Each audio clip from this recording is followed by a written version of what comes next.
Hello. तो मैं आज आपको आयरन रिडक्शन पढ़ाऊंगा कि हमारी बॉडी में आयरन अब्जॉर्ब कैसे होता है।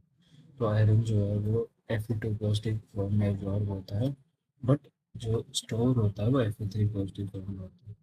तो ये कैसे होता है, आइए मैं आपको बताता हूँ। तो जब हम खाना खाते हैं तो उसमें बहुत सारी चीज़ों में आयरन अवेलेबल होता है। तो आयरन जो होता है हमारे स्टोमिक में गया पहले, स्टोमिक से ड्यूोडेनम में गया। और आयरन जो होता है ना वो ज़्यादातर ड्यूोडेनम से एब्जॉर्ब होता है, ठीक है। तो अब ड्यूोडेनम में कैसे एब्जॉर्ब हुआ, ड्यूोडेनम में Fe2 पॉजिटिव में आयरन पड़ा हुआ है, ठीक है। अब वहाँ पे एक ट्रांसपोर्टर होता है DMT1। इसका नाम है डाई वैलेंट नाइट्रेट ट्रांसपोर्टर है, जो कि आयरन को एब्जॉर्ब करने में हेल्प करता है ड्यूोडेनम से, ठीक है। तो और ये कोई स्पेसिफिक ट्रांसपोर्टर नहीं है कि सिर्फ आयरन ही एब्जॉर्ब होगा, ठीक है। और बहुत सारे कैटायंस को एब्जॉर्ब करने में हेल्प करता है, ठीक है। तो अब क्या हुआ कि हमें आयरन एब्जॉर्ब हो गया डायविंग ट्रांसपोर्टर की हेल्प से गैस्ट्रो एपिथेलियल सेल्स में, ठीक है। अब ये आयरन गैस्ट्रो एपिथेलियल सेल्स में पड़ा हुआ है यहाँ पे, ठीक है। अब ये इससे बाहर कैसे जाएगा, तो इसके लिए एक यहाँ पर फेरोपोर्टिन नाम का ट्रांसपोर्टर पड़ा होता है, ठीक है। अब ये फेरोपोर्टिन क्या करता है, इसको जो गैस्ट्रो एपिथेलियल सेल्स में पॉजिटिव पड़ा हुआ है इसको बेसल सरफेस से बाहर निकालता है, ठीक है। तो अब ये बाहर आ गया, तो इसके बाद क्या होगा इसके साथ, तो अब आ तो गया ही Fe2 पॉजिटिव, पर हमने बोला था कि आयरन जो है वो हमारी बॉडी में ट्रांसपोर्ट और स्टोर जो होता है वो फेरिक फॉर्म में होता है Fe3 पॉजिटिव में, ठीक है। तो इसके लिए वो ऑक्सीडेशन करनी पड़ती है। ऑक्सीडेशन जो होती है मतलब Fe2 पॉजिटिव से Fe3 पॉजिटिव में कन्वर्ट करना है इसको। तो अब उसके लिए दो चीज़ है, एक हेपेस्टिन नाम का होता है और एक सेलुलर प्लाज्मा होता है। मेन जो है वो हेपेस्टिन होता है, ठीक है। हेपेस्टिन जो होता है उसको Fe2 पॉजिटिव से Fe3 पॉजिटिव में कन्वर्ट कर देता है। फिर उसके बाद आ गया सेलुलर प्लाज्मा। सेलुलर प्लाज्मा जो होता है आपने पढ़ा होगा कि ये कॉपर मेटाबॉलिज्म में यूज़ होता है, ठीक है।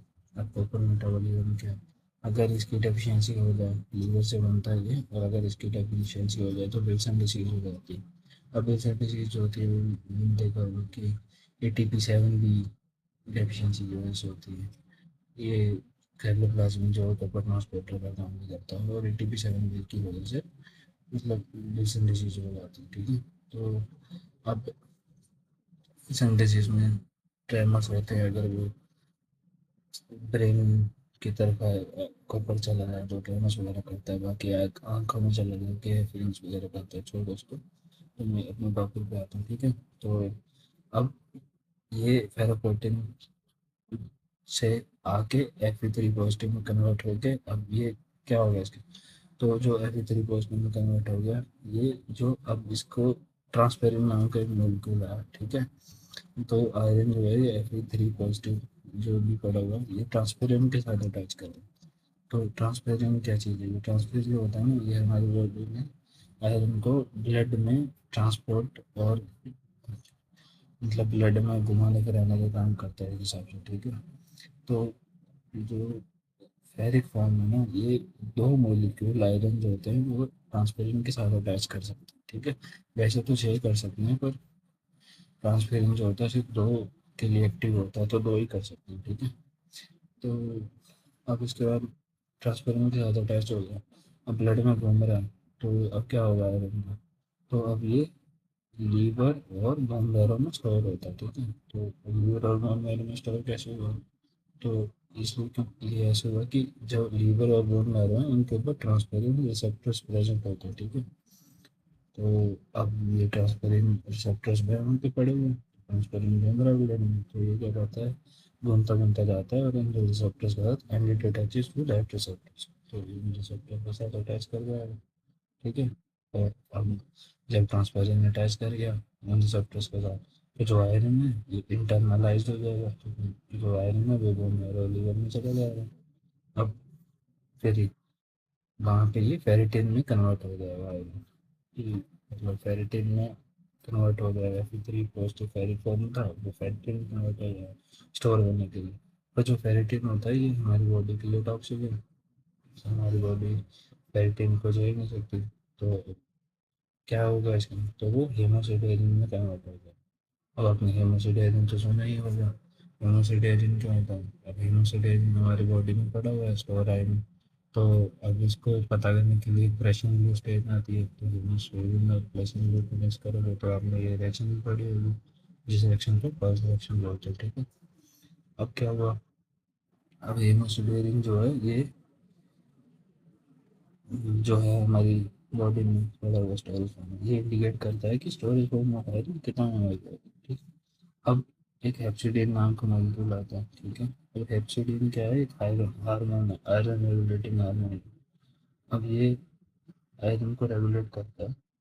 तो ये कैसे करता है कि ये बना लीवर में, ठीक है। हेप्सिडिन। अब ये फेरोपोर्टिन जो होता है ना, ये यहाँ पर था फेरोपोर्टिन, जो कि आयरन को डिओडेनम से डिजॉल्व करवा रहा था, मतलब इसमें गैस्ट्रोएपिथेलियल सेल से बाहर निकाल रहा था वैसे प्रोसेस से, ठीक है। तो अब ये यहाँ पे इसके ऊपर हेप्सिविन काम करेगा, तो इससे क्या होगा कि ये एब्जॉर्ब भी नहीं होगा वहाँ से, ठीक है। तो अब ये रेगुलेट कर रहा है कि जितने ज़्यादा आयरन हो गया हमारी बॉडी में तो उसके ऊपर कंट्रोल करेगा और एब्जॉर्ब भी नहीं होने देगा। और थोड़ा बहुत हेप्सिविन जो होता है वो हमारे इसमें भी प्रेजेंट होता है, बोन मैरो सेल्स के ऊपर भी। तो अब बोन मैरो सेल्स में तो ऑलरेडी फेरिटिन पड़ा हुआ है, तो आयरन पड़ा हुआ है, ठीक है। तो अब उसको ये बाहर भी नहीं आने देता, तो मतलब ऑक्सीजन यहाँ से एब्जॉर्ब भी नहीं होने देना, बोन मैरो से बाहर भी नहीं आने दे रहे, पहले स्टोर पड़ा हुआ है।